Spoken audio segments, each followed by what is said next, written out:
Welcome back students to my channel juicy brains. और BRS का concept हम यहाँ पे डिस्कस कर रहे हैं। और पिछले लेक्चर में आपने ये देखा था कि BRS debit balance of cash book से स्टार्ट हुआ और क्रेडिट बैलेंस ऑफ पासबुक से एंड हो गया। यानी कि क्वेश्चन में अगर कैश बुक का डेबिट बैलेंस दिया था तो फेवरेबल बैलेंस से हमने क्वेश्चन स्टार्ट किया था, अकॉर्डिंगली उसे सॉल्व करा। आज हम एक क्वेश्चन को सॉल्व करेंगे जो कि स्टार्ट हो रहा है credit balance of cash book से। तो क्वेश्चन कुछ इस तरीके का है कि bank balance shown by the cash book on 31 December 2016 is 40,500 और ब्रैकेट में आपको दिया है क्रेडिट।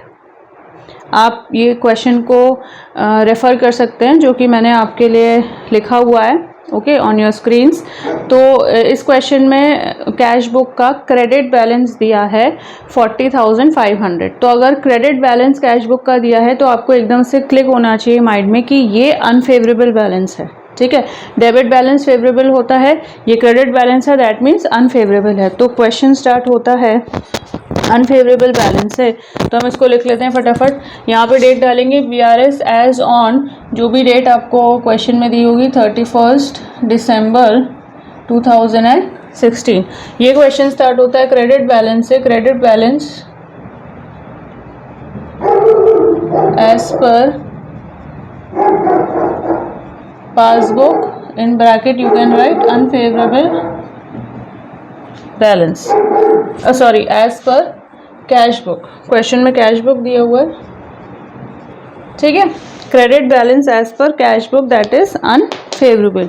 तो ये आप डाल सकते हैं, क्या अमाउंट दिया है 40,500। तो अनफेवरेबल बैलेंस है तो हमें पता है माइनस में जाएगा 40,500। इतना तो आपको पता होना चाहिए। ओके स्टूडेंट्स, ये हमने यहाँ एंटर कर लिया। अब now let's start with the transactions. You can refer to your screens for the question, and the first transaction is a check for rupees 5,000 drawn in favor of Manohar has not yet been presented for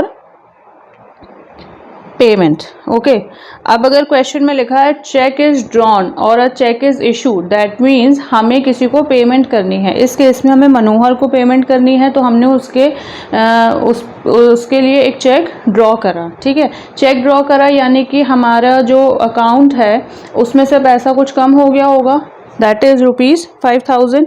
लेकिन क्या हुआ है कि it is not presented for payment. Okay, हमने अपनी तरफ से, तो suppose this is your cash book and this is your passbook, हमने अपनी तरफ से मनोहर को चेक ड्रॉ कर लिया, तो हमने पेमेंट कर दी उसे 5,000 की। तो 5,000 हमने अपनी कैश बुक से डिक्रीज कर दिया, लेकिन it has not been presented for payment. Bank ने इसे आगे फॉरवर्ड नहीं करा या बैंक ने इसको प्रोसेस अभी तक नहीं करा। तो आपका जो पासबुक का बैलेंस है वो तो एज इट इज़ है। यहाँ कैश बुक का बैलेंस था लेकिन हमने उसको 5,000 से डिक्रीज कर दिया क्योंकि हमें मनोहर को पेमेंट कर दी। हमें लगा कि बैंक ने भी क्लियर कर दिया होगा, बट अभी आपका चेक यही है। Okay, so now the difference has occurred. अब ये डिफरेंस आ गया कितने का, 5,000 का। इसको हमें रेक्टिफाई करना है, तो कैसे करेंगे, कैश बुक को हम इंक्रीज कर देंगे। तो अब ये इक्वल हो गए। ठीक है, तो इक्वल करने के लिए हमें कैश बुक इंक्रीज करना है, that means your 5,000 will be increased. तो इसको हम प्लस के कॉलम में डालेंगे, यहाँ पे लिख देंगे चेक ड्रॉन फॉर पेमेंट, लिख सकते हैं आप, बट नॉट प्रेजेंटेड। और ऐसे भी लिख सकते हैं cheque drawn but not presented for payment, एक ही बात है। Okay, let's move on to the next question. Next transaction, it says a post dated check for 900 has been debited in the bank column of the cash book, but it could not have been presented in any case. ठीक है, अब एक post dated check की बात हो रही है जिसका अमाउंट है 900 and has been debited in the bank column of the cash book. अब इसको समझना, इस लैंग्वेज को समझना क्या हो रहा है। हमने कैश बुक में 900 रुपीज़ को डेबिट कर दिया, कैश बुक को डेबिट कर दिया, दैट मीन्स हमने कैश बुक 900 से इंक्रीज़ कर दी। हमें कोई पेमेंट मिलना था और वो हमने कैश बुक में 900 लिख दिए, एंट्री कर दी, और हमारी this is your cash book. So हमारा जो कैश बुक का डेबिट बैलेंस था, यानी कि पेमेंट हमें किसी से मिलनी थी, अमाउंट अंदर आना था, तो ये 900 से इंक्रीज़ कर दिया, ठीक है। लेकिन चेक पोस्ट डेटेड था यानी कि फर्दर उसकी प्रोसेसिंग बैंक ने तो नहीं करी। पोस्ट डेटेड चेक था तो आपकी पासबुक का बैलेंस बैंक ने नहीं बढ़ाया, वो चेक कैंसिल हो गया, ठीक है। तो पासबुक का बैलेंस तो यहीं की यहीं है। कैश बुक का आपने इंक्रीज कर दिया क्योंकि क्वेश्चन में दिया गया है, I think so the amount is 900, ठीक है।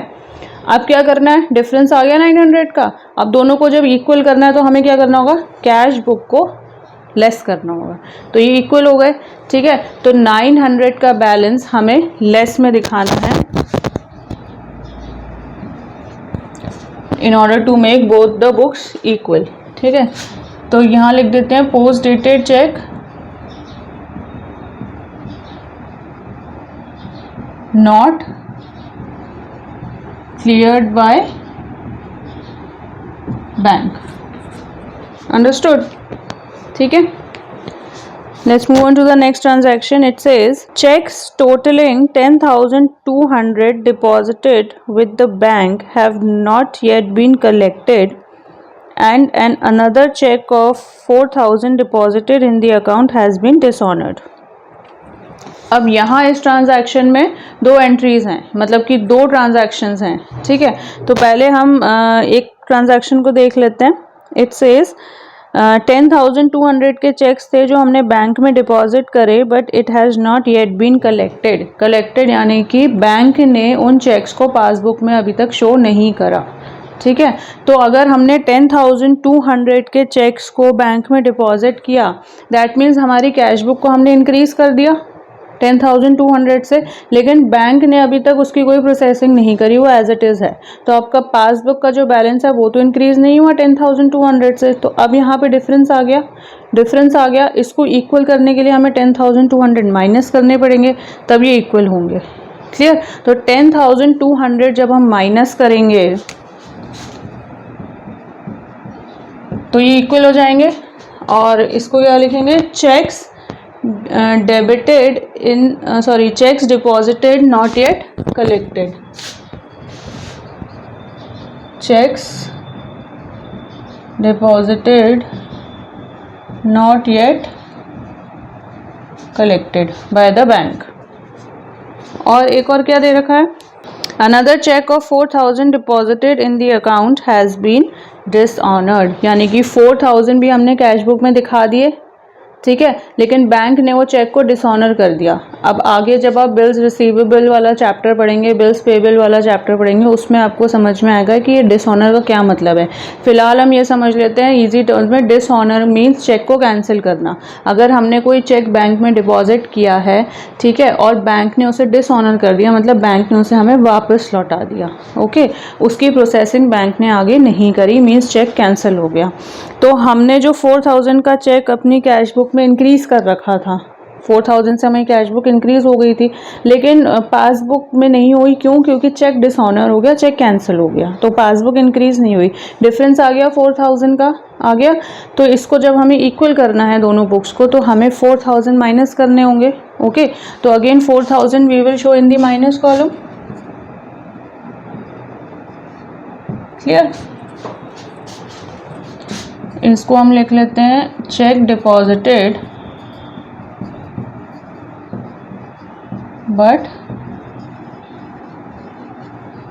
dishonored by bank, okay, clear। Let's move on to the next transaction. It says a bill payable for 10,000 was retired by the bank under a rebate of 150, but the full amount of the bill was credited in the bank column of the cash book, okay। ये entry समझने से पहले हम समझते हैं bills receivable bills payable क्या होता है, बहुत ही सिंपल टर्म्स में, इसके डिटेल में नहीं जाना क्योंकि इसका ऑल टुगेदर एक अलग चैप्टर है, वहाँ हम पढ़ेंगे। अगर बिल्स रिसीवेबल की बात आती है, यानी कि बिल्स रिसीवेबल, मैं कंपनी हूँ और मैं मेरे अकाउंटिंग टर्म्स, अकाउंटिंग एंट्री में बिल्स रिसीवेबल आता है, तो सिंपल वर्ड्स में आप ये समझो कि रिसीवेबल मीन्स मुझे कहीं से पैसा मिल रहा है, मैं कुछ अमाउंट को रिसीव कर रही हूँ या चेक्स को रिसीव कर रही हूँ, तो वो हो गया मेरे लिए bills receivable. That means the amount the cash is coming in the business. Okay, and जहाँ बिल्स पेबल की बात आ गई, वहाँ मीन्स हमें पेमेंट करना है। Payable means payment. So cash is going out of the business. So bills receivable increases the cash of the business, whereas bills payable decreases the cash of the business. फिलहाल BRS के लिए हम इतना समझ लेते हैं, ठीक है।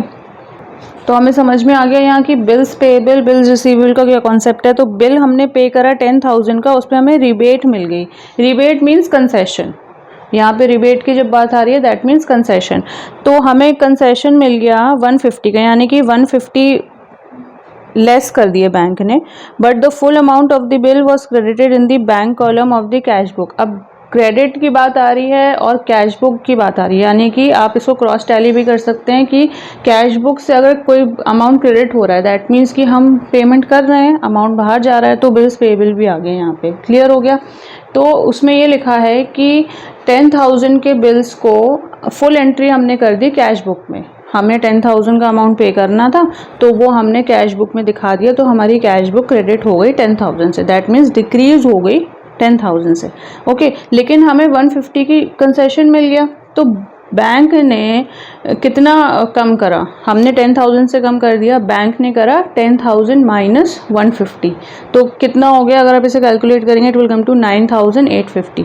तो 9,850 से कैश बुक डिक्रीज हुई। 10,000 हमने कर दिया, 10,000 से करते तो बैलेंस हो जाती, इसका कोई भी एडजस्टमेंट नहीं होता BRS में। ओके, लेकिन BRS में क्यों आ गया, क्योंकि 10,000 से डिक्रीज हुआ और बैंक ने सिर्फ 9,850 डिडक्ट करे, तो 150 का डिफरेंस आ गया, 150 का डिफरेंस आ गया। तो अब क्या करेंगे, कैश बुक को हमें इंक्रीज करना होगा, कैश बुक ने हमने 150 से इंक्रीज कर दिया तो इक्वल हो गए। तो in order to make both the books equal, हमें कैश बुक को 150 से इंक्रीज करना होगा। अब आपको समझ में आया।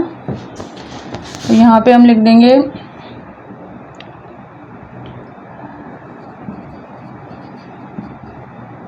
Rebate received by bank on bills payable. Clear? I hope so. इसके बाद तो और कोई एंट्री नहीं है, ट्रांजैक्शन नहीं है, ठीक है। इसको हम कैलकुलेट कर लेते हैं, दोनों कॉलम्स को, इसको आप कैलकुलेट कर लीजिए।